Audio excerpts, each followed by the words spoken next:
Portland, Maine, AP, plunging temperatures across half the country on Thursday underscored a stark reality for low-income Americans who rely on heating aid. Their dollars aren't going to go as far this winter because of rising energy costs.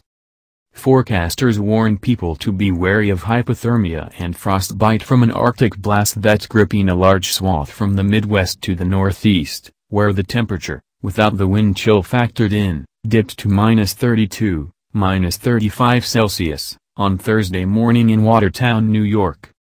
Even before the cold snap, the Department of Energy projected that heating costs were going to track upward this winter, and many people are keeping a wary eye on their fuel tanks to ensure they don't run out.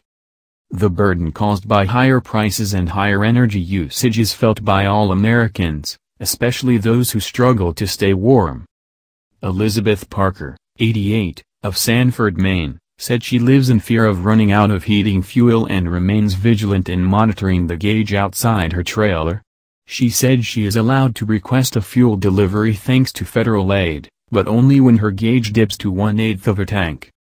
"I couldn't get along without it," said Parker, who lives with her 93-year-old husband, Robert Parker, along with a cat, a dog and 4 birds.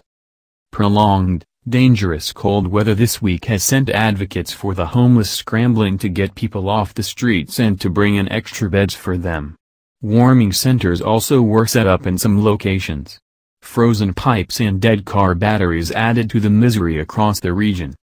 In western New York and Erie, Pennsylvania, residents were still cleaning up from massive snowfall. Firefighters had to use a bucket loader to rescue someone trapped in her home in Lorain, New York. In Ohio, a dog was found frozen solid on the porch of a house in Toledo, and a third body was recovered near a car that slid off an icy road and flipped into a canal days earlier in the city of Oregon.